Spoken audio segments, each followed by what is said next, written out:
Hello everybody, welcome to Cherney Maribel Caves County Park. My name is Mike Sobish and I'm the main tour guide out here.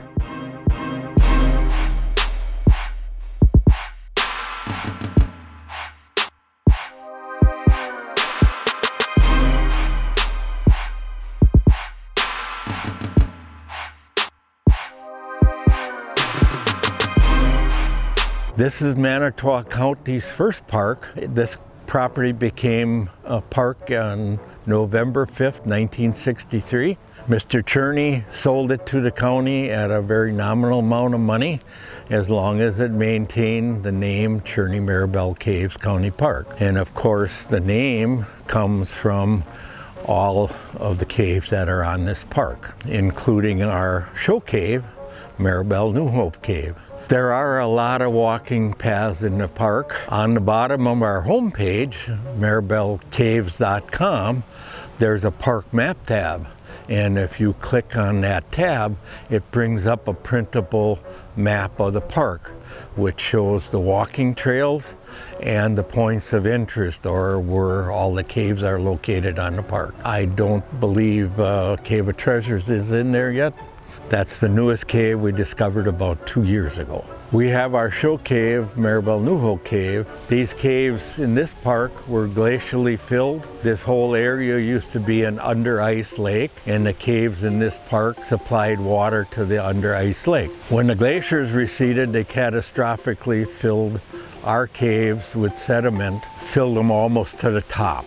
And we've been actively digging out. I like to say we're restoring the cave to its natural beauty. We've been restoring Maribel New Hope Cave since 2000. We now have about 1,000 feet of cave restored. Main part of the cave is totally walking, and it was filled within a foot or two of the ceiling. And now you have 14-foot high passages. Maribel New Hope Cave is a bat tabernaculum. We aren't allowed in there after the third Sunday of October, and we're not allowed back into the cave until the last weekend of April. The state DNR comes in and does bat counts every year. Unfortunately, I think most people in the state have heard about white nose syndrome. 2 years ago in spring, we had 167 bats in 4 species. This last spring, we had 24 small brown bats. Other things that are in the cave are salamanders, centipedes, spiders, occasional snake in the cave, but they're all small, they don't eat much. There are several smaller caves that are open to the public during park hours. Pancake Cave, Cooper's Cave, the Kids Crawl by the Cave of Treasures. Gated caves in the park are Maribel New Hope Cave, the Tartarus Cave System, and the sinkhole. There's a sinkhole on where we're down 25 feet. You have to be dropped in on a harness. This is all dolomite limestone, and it's all part of the Niagara Escarpment. We have a lot of formations in New Hope Cave. We have stalactites, stalagmites, cave bacon. This park became a park on November 5th, and that happens to be my birthday. And this November, I'll be 80 years old. Welcome everybody to Maribel Caves County Park. My name is Casey Fisk. I'm a volunteer here in the park, so we're going to be taking you on a walking tour of the park. This is an interpretive sign here of the park. Gives you a basic map of the park, talks a little bit about the history of the park, and we're very fortunate to have 4 nesting pairs of bald eagles in the park here. That nest there has been there for about 10 years, and it was actually built before the tornadoes came through here in the park. The park was closed for about 6 months for cleanup, and our group actually did a lot of the cleanup here in the park. So, but even with that tornado that came through, that nest did not blow down. At this part of the guiding tour, we're actually going to be leaving the upper escarpment, and we're going down into the lower escarpment area. So we're going over what is the natural Niagara Escarpment. We're actually in the lower escarpment now, and we're actually in, area is called the Tartarus Cave System, but this is where there's a lot of caves. The stair steps that we came down, there's actually a cave underneath the staircase, and it's called Staircase Cave, and that is accessible, and it's open year-round. It goes in about 12 feet, and there's a little sitting room in there. This is what we call a split rock cave. When we first started excavating in this cave, it only went in about 6 feet. We actually have connected this cave to the next cave that's around the corner. And we do give tours on the third Sunday every month from May through October in this cave. It's strictly all crawling, and it's a 235-foot crawling cave. You go in one entrance and you come out the entrance on the other side. This is what is part of the Tartarus Cave System. What makes a cave system is when you have multiple entrances to the cave. So it used to be Split Rock Cave and Tartarus Cave around the other side. We joined the two, now it's Tartarus Cave System. It's called the Kids Crawl. This is open to the public year round and kids can crawl through here. My grandson Andrew is going to crawl through for us and he'll pop up on the other side. It's about a 12-14 foot little crawl. So that's called the kids crawl, and we have kids really enjoy it. This eventually will be a switchback trail that will take us back up onto the upper escarpment. It's going to be handicap accessible, so there will be no stairs to get down to the lower section. And also we're putting in a canoe access point, so we'll have access to the river. This is the newest cave here in the park that we've opened up, and this is just recently, over 2 years ago. This is called Cave of Treasures. We probably got about 80 feet of passage in there, and that is a continuing going passage. We're hopefully going to connect this one back up to the other caves that are in the park. And this may actually hook into the cave that's up above, which is their sinkhole cave. Cave of Treasures is currently, this is one of the caves that's open to the public year round.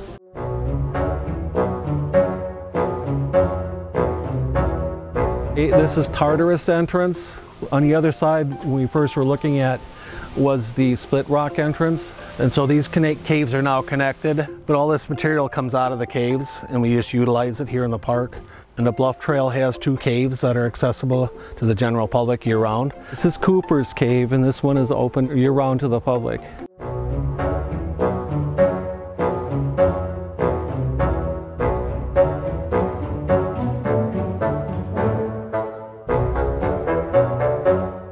And this one is indicating where Pancake Cave is. You go up and it's a crawling cave at the first part. It slants downward for about 18 feet, and then there's a little sit-up room. You can sit in there and turn around and come back out. And one of the big projects we worked on this spring was actually improving, this is technically part of the river trail, but we call it the Spring Cave Trail.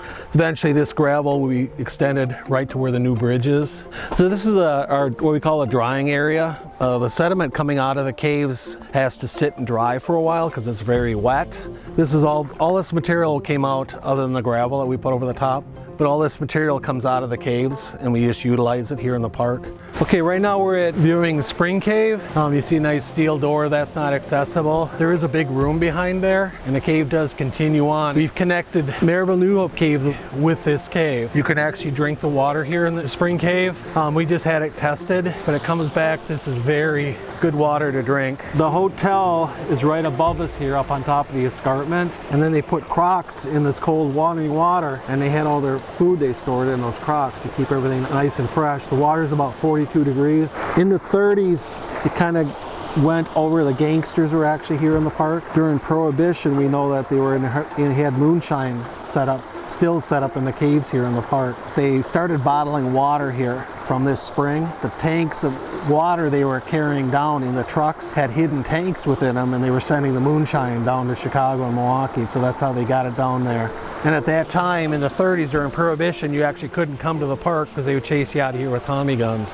The caves were naturally dynamited shut, so we think a lot of those might have been dynamited shut just to cover up the stills there and there. So that's another intriguing thing why we dig here in the park, because of the history in the park.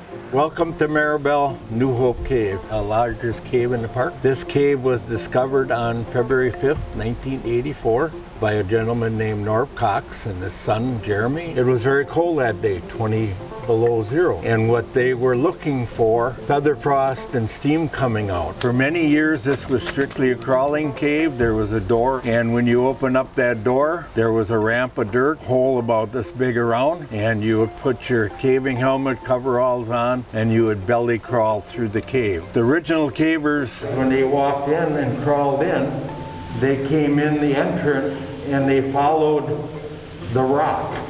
People say, how do you dig a cave? Well, we're really not digging the cave. we're restoring it to its natural beauty. So we dig right out to the rock edges and uncover every little nook and cranny in the cave. When they came in, they were following where the rope lights are, and they were digging in there. On October 31st, 1991, they turned around and broke into this big dome above us. And when they broke into that dome, there was squealing noise. There were bats up in this dome. As they started digging the cave out, we discovered there was a column here, and so now this whole large room is called the Halloween room. It's 28 feet in diameter by 14 feet high. We were right about here in 2005, and right back here, just behind the column. That is flowstone. Flowstone is created by water running over the top of the sediment, and the minerals come out of it and create the flowstone. That's how full the cave was. The cave was filled right up to there. This is a pure piece that we got further back in the cave. It's fairly fragile. This is actually, the white is a living organism. It's called moon milk, and it eats on the limestone and creates the white. This is the southeast passage. We ended up getting the whole passage dug out. Since then is when we started our tours. Again, there's calcified ribbons up here. See where they're dripping down. When we got back here, there was 4 big rocks. This one happened to slide down and land on here. I said, guys, let's keep it and show people what we had to deal with, and broke them up with sledgehammers. This is the end of the southeast passage. If we continue going that way, we will break out of the bluff. We don't want to do that. You can see there's topsoil and roots. You see the large crevice here, that opening? Those are called lifelines. And usually as you're digging back into the cave, you look for lifelines, and that tells you that there's another passage or which way the passage is going. We also have some cave coral. That cave coral, that's caused by the solution or the water flowing in here, kind of lapping up against the rocks, and then the minerals dry and form cave coral. Another way to tell that there's passages is cave wind. When the cavers were in here, they would follow the lifelines, or they look for cave wind. Sometimes you can feel it, especially if you're in front of the larger passage. If you put your hand up high, you can feel the cave wind flowing through. Okay, so this area right here, when they were first clearing the cave, there was a big wall of sediment right here. And they did their work, they left one for the day, and the next time they came back, this sediment wall had all fallen. And when they were cleaning it out, they found some bones of an animal. A juvenile woodchuck. That's right. And it was 56 to 5,800 years old. It's one of the oldest geological finds in the state of Wisconsin at this time. Here's where a lot of our formations start. There's a lot of nice ribbons up in here. And these are stalactites. Stalactites in this cave are called soda straws. They're hollow, and the water drips through, and they continue growing. Flowstone, this is how full the cave was. It was filled right up to this area. So above our heads, this was all sediment. This is kind of interesting up here. It was formed probably by an eddy in the cave water. Probably a pebble or stone of some kind got caught in the eddy and went round and round and round and carved that out. We found a lot of backbones up in this area. This goes about 65 feet, connects into the formation passage.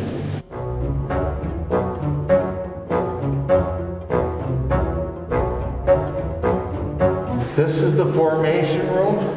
Here is where most of our significant formations are. We have stalactites 4.5 to 5 inches long in here. We have a few that have connected together and actually create a column. You can actually see bat bones.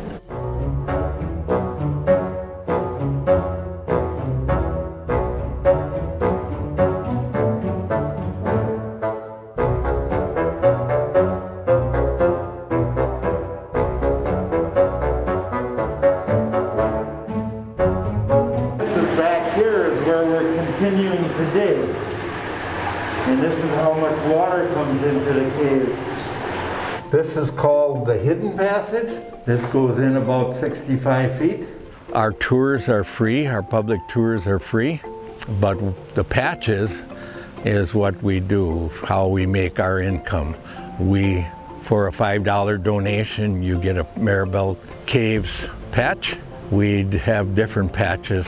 We usually have a gentleman here in the parking lot when we have public tours, and as you come in, he greets you and has the patches, and you show the patches to us when we come down and at the cave, and we appreciate everybody that, you know, supports us that way. Or we'll take direct donations. Our group, the Wisconsin Speleological Society, buys gravel and stuff for the trails and equipment, pumps and lights and hoses and stuff for the cave. Yeah, all the money that we get from donations, that money is earmarked to stay here in the park.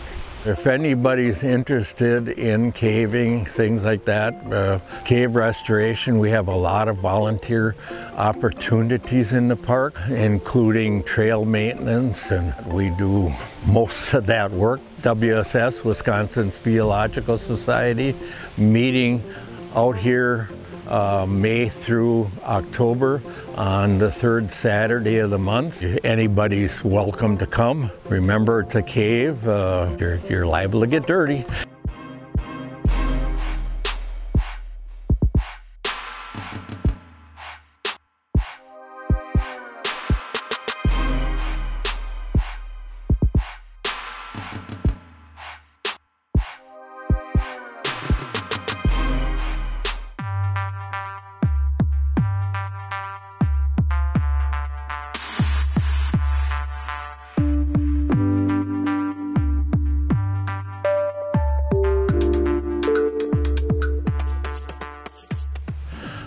The big difference between cavers and spelunkers. Spelunkers are people, amateurs that are crawling around, don't know what you're doing, and cavers rescue spelunkers.